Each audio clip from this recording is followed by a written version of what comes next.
3월 17일 화요일 복음 있는 일상 시작하겠습니다.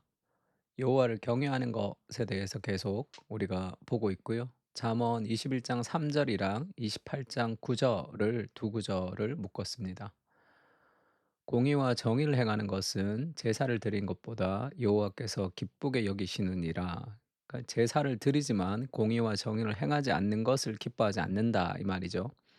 28장 9절은 사람이 귀를 돌려 율법을 듣지 아니하면 그의 기도도 가증하니라. 아무리 기도해도 그가 하나님의 뜻과는 상관없는 삶의 기도는 그것은 자기중심성이라는 거죠. 그것은 가증한 기도다 그렇게 얘기합니다. 그래서 율법을 듣고 기도하는 것 그것이 하나님을 경외하는 것이다 이렇게 얘기합니다. 그래서 오늘은 이 뇌물성 제사 이렇게 이제 표현을 했는데요. 그 삶이 뒷받침되지 않는 제사와 선행은 하나님께 가증하다.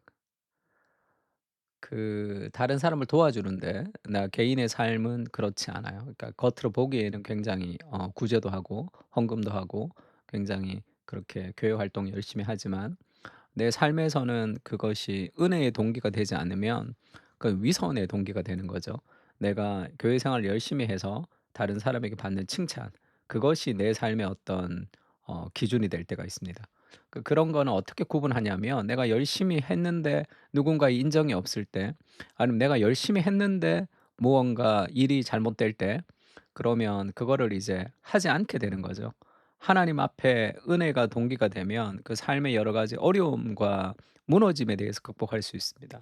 그래서 그가 복음적인 삶을 살아가느냐 그렇지 않느냐는 좋을 때보다 무언가 실패하거나 무너지거나 좌절될 때 그때 복음이 그의 삶에 가장 베이스에 있는지 없는지를 드러내주는 어떤 기준이 되는 거죠.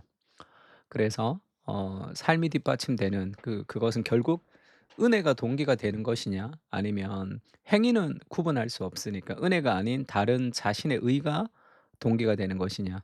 자기의 의가 동기가 될 때는 그것이 무시되는 것에 대해서 견딜 수 없는 분노와 그런 좌절이 있습니다.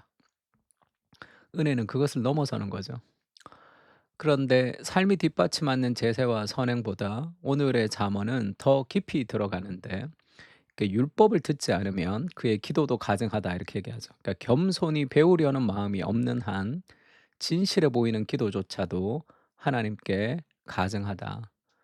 우리가 굉장히 진실해 보이지만 기도는 진실해 보이지만 그가 겸손히 배우려는 마음이 없을 때 그것도 가증합니다. 그러니까 나만 장군의 예를 얘기하는데요. 나만 장군은 그 북이스라엘 그러니까 아람 장군이었어요. 근데 나병이 걸렸습니다. 그래서 나병을 고치러 이제 선지자 엘리사에게 가서 이제 나병을 좀 고치는 것을 듣고 이제 그 이스라엘로 온 거예요. 아람 사람인데 이스라엘로 북이스라엘로 온 겁니다.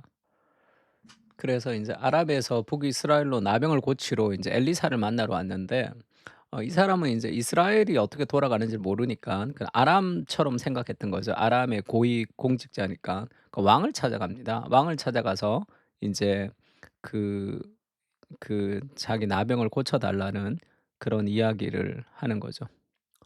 그러니까 이스라엘 왕이 이제 황당한 거죠. 어 5장 7 절에 보면 이스라엘 왕이 그 글을 읽고 자기 옷을 찢으며 이르되 내가 사람을 죽이고 살리는 하나님이냐 그가 어찌하여 사람을 내게로 보내 그의 나병을 고치라 하느냐 이렇게 얘기합니다. 그러니까 지금 왕 밑에 선지자가 있는 게 아니라는 거예요. 지금 이 시대 이 이스라엘은 쉽게 얘기하면 여기서는 왕이 선지자에게 이래라 저래라 지시하면 선지자가 따르는 게 아니다. 선지자는 하나님 말씀을 듣고 왕에게 지시하는 거죠. 제사와 기도로 하나님을 매수할 수 없습니다. 그런 권력을 가지고도 하나님께 이래라 저래라 할 수 있는 그런 것이 아니다. 그렇게 얘기하면서 왜 그렇게 생각하느냐 하면 이 신을 종교를 하나의 어떤 프린시플 우주의 원리로 생각하는 거죠. 하나님에 대해서, 신에 대해서. 그러나 하나의 프린시플이 아니라 person 인격이다 이렇게 얘기합니다. 그래서 지금 이것이 어떤 신앙의 척도와 같은 거예요. 하나님께 기도하고 교회 생활을 열심히 하지만 우리가 찬양할 때 느껴지는 어떤 감정적 종교적 감흥 같은 거, 말씀 설교를 들을 때 깨달아지는 어떤 교훈 같은 거, 테드 강연이나 그리고 다른 사람들 세바시 강연을 들을 때 느껴지는 어떤 그런 깨달음이 있잖아요. 그런 깨달음의 강연을 가지고 내가 감동을 받거나 삶을 결단하거나 하기도 합니다. 그리고 기도하면서 간절히 기도하면서 예배당을 나설 때 그 종교적 감흥이라는 것을 가지고 20년, 30년, 40년 그 교회를 좋아하면서 꾸준히 교회 생활을 하는 사람들도 많죠. 그러면 그들에게 그 "은혜가 없냐?" 하면 은혜도 있죠. 뭐 수련회 가서도 은혜를 받고 합니다. 근데 무엇이 빠졌냐 하면 하나님에 대해서 인격이라는 느낌을 가지지 못해요. 그러니까 하나님을 인격적으로 경험해 본 적이 없는 거죠.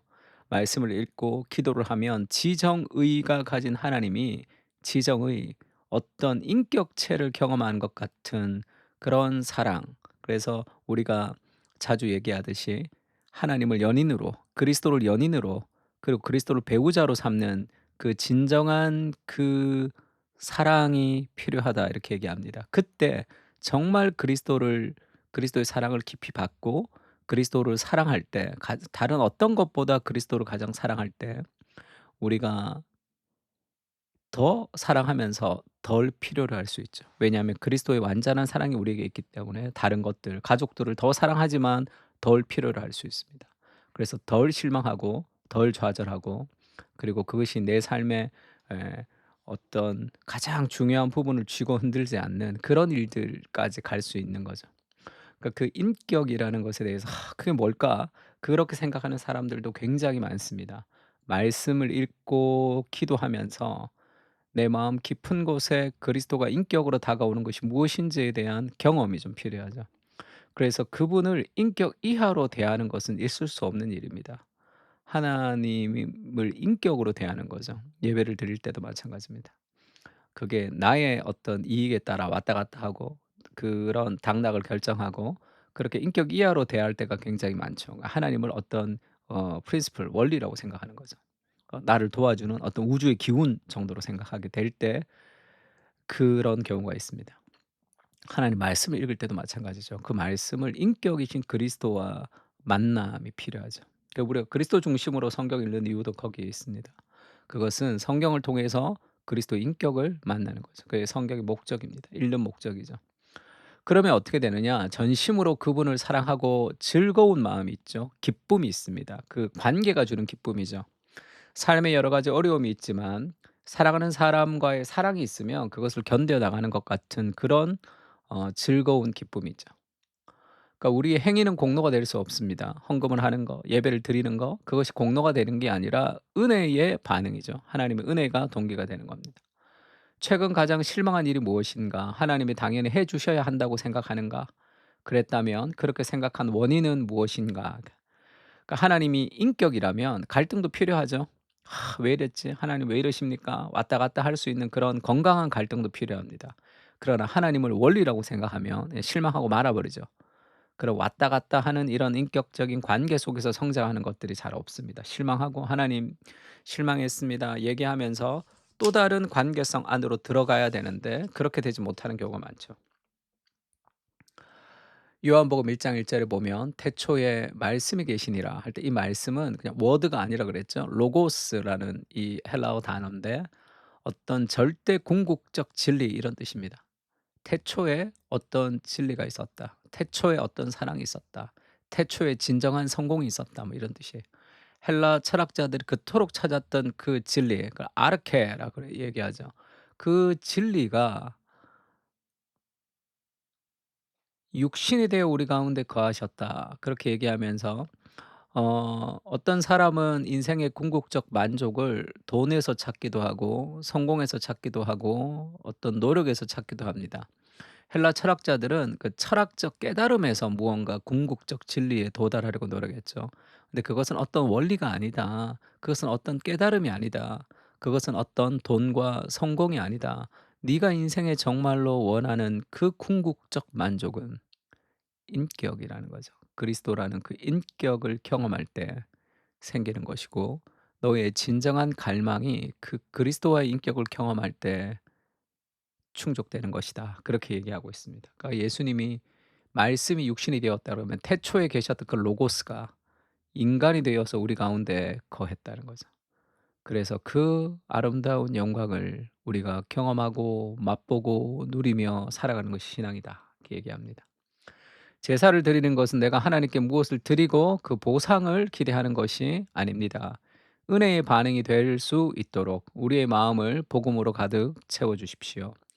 전심으로 하나님을 사랑하는 경험을 허락해 주시고 거룩한 인격과 교제하는 마음의 사랑을 허락해 주시옵소서. 즐거이 말씀을 듣고 역사하는 말씀의 사람이 되게 하여 주시옵소서. 아멘. 두 가지 기도 제목으로 기도합시다. 귀를 돌려 율법을 듣지 않으면 나의 기도도 가증한 것이 되죠. 마음으로 순종하게 하시고 주의 말씀에 귀를 기울일 수 있도록 그렇게 기도하면 좋을 것 같고요. 하나님이 원리가 아니라 거룩한 인격으로 대하게 하시고 정말 하나님과 교제하는 것이 무엇인지 말씀 가운데 기도하며 그 영혼 깊은 곳에서 우리와 교제하시는 그리스도의 인격을 누리는 진정한 즐거움을 회복하고 누리게 하여 주시옵소서. 이 두 가지 기도 제목 가지고 같이 기도했으면 좋겠습니다. 다 같이 기도하겠습니다.